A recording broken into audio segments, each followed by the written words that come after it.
জীবন থেকে পছন্দের কেউ চলে গেলে কি করবেন? ভেঙে পড়বেন?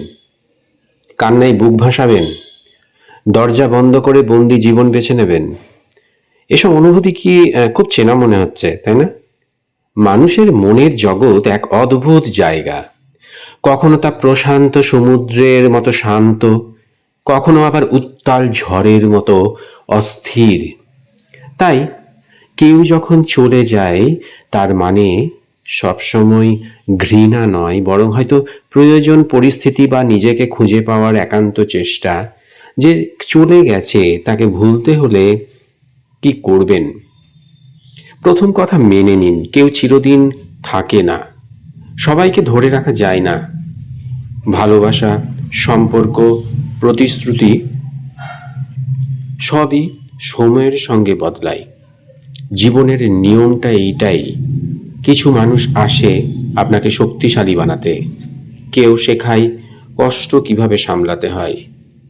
নিজের প্রতি যত্নশীল হওয়া প্রয়োজন আছে।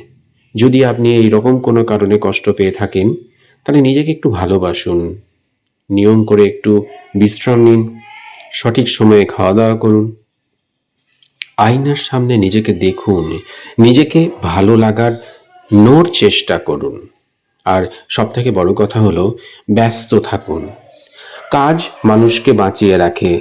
নতুন কোনো যদি স্কিল শেখেন তাহলে খুব ভালো হয়।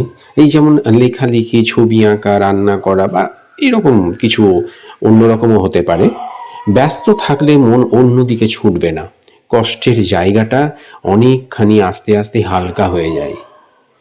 প্রকৃতির সান্নিধ্যে যদি আপনি যেতে পারেন, সবুজ গাছ, নীল আকাশ কিংবা কোনো নির্জন সমুদ্র সৈকত, প্রকৃতি সবসময় আমাদের শিখিয়ে দেয় যে জীবনে হারানোর পরেও নতুন কিছু পাওয়া সম্ভাবনা থেকে যায়। বন্ধু বান্ধবী যদি কেউ থেকে থাকে, তাদের সাথে সময় কাটান। কাছে টেনে নিন সেই মানুষগুলোকে যারা আপনার ভালো চায়। সম্পর্কের আঘাত, বন্ধুদের সাহচর্য খানিকটা প্রশমিত হয়ে যায়, প্রতিশোধ নয়। নিজেকে প্রমাণ করুন। কেউ ছেড়ে চলে গেছে মানে আপনি অযোগ্য, এটা নয়। বরং নিজেকে এমনভাবে তৈরি করুন যেন আপনার অনুপস্থিতিতে সেই মানুষটা আফসোস করে। কিছুটা হলেও স্পিরিচুয়াল চর্চা করুন। যে আপনাকে ঈশ্বর সৃষ্টি করেছেন তার কাছে কৃতজ্ঞ হন, প্রার্থনা করুন, দেখবেন মনটা অনেক হালকা লাগছে। জীবনে যদি কেউ আপনাকে ছেড়ে চলে যায়, তাহলে কি সেটার মানে আপনি কম ইম্পর্ট্যান্ট হয়ে গেলেন? তা নয়। আপনার জীবনে যে কোনো মানুষই আসুক বা চলে যাক, সবচেয়ে গুরুত্বপূর্ণ আপনি নিজে। অন্য কারো সঙ্গে সম্পর্ক রাখতে গিয়ে নিজের আত্মসম্মান কখনো ত্যাগ করবেন না। যারা চলে যায় তাদের নিয়ে বেশি ভাববেন না, বরং ভাবুন আপনি কিভাবে নিজের জীবনটাকে আরও সুন্দর, আরও অর্থবহ করে তুলবেন। দিনের শেষে জীবন চলবে জীবনের গতিতে। আপনি বেঁচে আছেন মানেই ঈশ্বর আপনাকে নতুন কিছু করার সুযোগ দিচ্ছেন।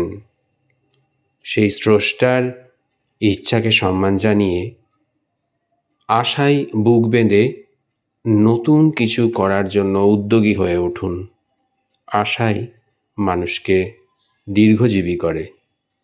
সুস্থ থাকুন, ভালো থাকুন।